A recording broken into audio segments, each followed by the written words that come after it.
안녕하세요. 반갑습니다. 책슐랭 3스타에서 식탁 위의 세계사라는 책을 맡게 된 대전 동아중학교 셰프 최현우라고 합니다. 반갑습니다. 먼저 오늘의 메뉴입니다. 에피타이저, 메인 디시, 디저트 이렇게 3개로 나누었는데요. 첫 번째로는 책 선정 동기 에피타이저고요. 두 번째로는 3가지 부류로 나는 줄거리를 메인 디시로 놓았습니다. 마지막 디저트로는요, 달콤한 느낀점과 생각해볼 문제를 준비해 보았습니다. 그러면 에피타이저부터 출발해 보시죠. Let's go!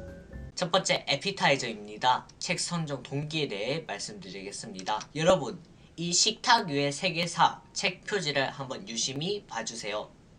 양 옆에는 빵, 고기, 소금, 후추 등등의 음식 재료가 있습니다. 그리고 식탁 위에는 여러가지 세계적인 인물이 있네요. 여기서 드는 생각은 음식, 재료, 그리고 식탁, 즉 음식과 세계사를 합치면 어떠한 것이 나오는지에 대한 궁금증이 유발이 되었습니다. 그래서 첫 번째 궁금증, 식탁 위에 어떻게 세계사가? 라는 궁금증을 품으면서 두 번째 메인 디시로 한번 가보시죠. Let's go! 두 번째 메인 디시 줄거리입니다. 여러분, 지금 화면에 보이시는 감자를 한 번쯤은 먹어보셨나요? 먹어보셨다면 아마 이 맛을 상상할 수 있으실 텐데요. 이렇게 맛있는 국민 간식인 감자엔 슬픈 역사가 있다는 사실 알고 계셨나요? 첫 번째는 이 감자에 대한 슬픈 역사에 대해서 알아보고자 합니다. 그럼 바로 출발하실게요. Let's go! 이 역사에 대해서 알아보려면 영국과 이 아일랜드 두 사이에 갈등이 심화되는 과정 등등에 대해서 알아보겠습니다. 자, 그렇다면 이 흉년은 하나님의 뜻이었더라도 대기근의 원인은 영국이다 라는 말에 대해서 조금만 깊이 생각해 보시면서 제가 말하는 다음 이야기로 가보시죠. Let's go! 자, 일단 연표부터 설명드리겠습니다. 1500년 영국 위에 있는 아일랜드 침공하여 자신의 식민지로 만들게 됩니다. 그 후 무력 통치를 통해 아일랜드를 지배하고 있었는데요. 그 아일랜드가 너무 힘들어서 수차례 붕괴가 일어났습니다. 그중 유명한 사건 중 하나가 1798년 아일랜드 붕괴입니다.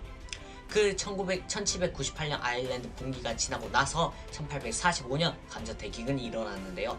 이 감자 대기근이란 무엇이냐? 이 감자 대기근은 아까 말했듯이 아일랜드에 흉년이 든 상태였습니다. 그래서 우리 지금 곡물이 없어, 너네한테 바칠 곡물도 없고 우리 먹고 살 것도 없어 라고 주장을 했는데, 영국은 기근 같은 건 신경 안 써, 곡물이나 내놔 라면서 곡물 독촉을 하게 됐죠. 그렇게 아일랜드는 굶어갖고 이 5년 동안 되는 고통의 시간을 겪어야만 했습니다. 그리고 50년 70년이 지나서 1920년 영국과 아일랜드의 총격 사건이 일어난 이후 1921년 사태의 심각함을 알게 된 영국은 12월 아일랜드가 자치국이라는 것을 인정하게 됩니다. 자, 이렇게 슬픈 감자의 역사에 대해서 알아보았는데요. 두 번째로는 가볍지만 무거운 향신료의 역사입니다. 여러분, 이 소금에 대해서 어떻게 생각하시나요? 하얗다, 짜다, 가볍다, 가루다 등등 여러가지 생각이 드시겠죠? 하지만 저는 이 소금이 가볍다 라는 것에 중점을 두어 보았습니다.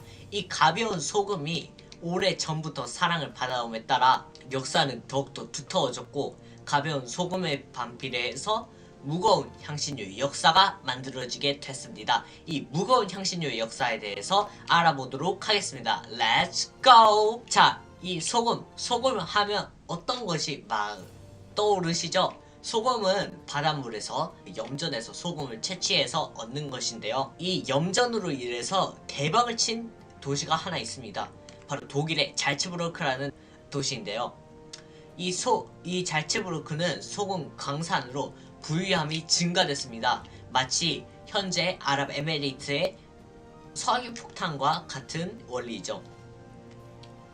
그리고 두 번째로 눈여겨볼 키워드는요, 바로 소금세입니다. 로봇세? 소금세? 세금?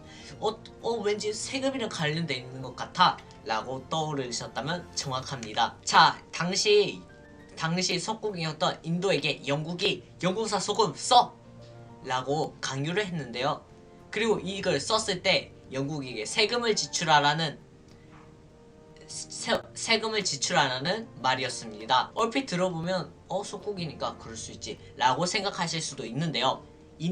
당시 인도는 앞바다에서 소금을 마음대로 채취할 수 있었습니다. 하지만 그 채취할 수 있는 싼 소금을 놔두고 영국산 소금을 사용해서 영국에게 세금을 줄 필요가 없었던 것이죠.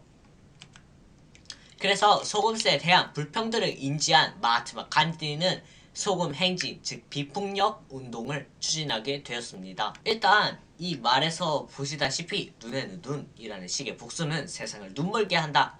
즉 영국과 똑같이 행동을 하면 결국엔 다 세상에 눈문다. 야, 좋을 게 없다. 우리는 비폭력으로 가자. 라고 해서 소금 해지를 추진한 것입니다.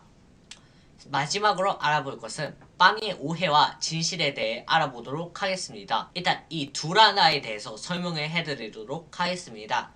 이 터키와 파키스탄의 국기인데요. 이곳에는 똑같이 공통적으로 초승달 모양과 별 모양이 하나씩 있습니다. 이것에 대한 이유는 두 국가 다 이슬람 국가다 보니 그거의 상징인 초승달 모양과 별 모양이 들어가 있던 것입니다. 이 초승달 문양 빵에서도 찾아볼 수 있는데요. 바로 이 크로아상입니다. 이 크로아상의 기원과 그리고 초승달 모양 이슬람 국가의 상징에 대해선 어떠한 공통점, 어떠한 기원이 있는지에 대해서 알아보도록 하겠습니다.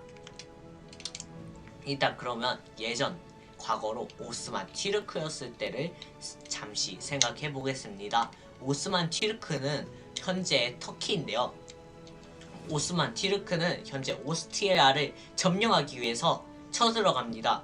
그래서 공격을 막 퍼부었죠. 하지만 오스트리아가 방어를 잘 하면서 오스만 튀르크는 패배를 하고 오스트리아는 승리를 하게 되었습니다. 그곳에서 오스트리아는 승리를 자축하기 위해 터키 오스만 튀르크, 즉 이슬람의 상징 초승달 모양의 빵을 만들어 먹었다고 했죠. 그것이 바로 현재 크로아상의 기원이 되겠습니다.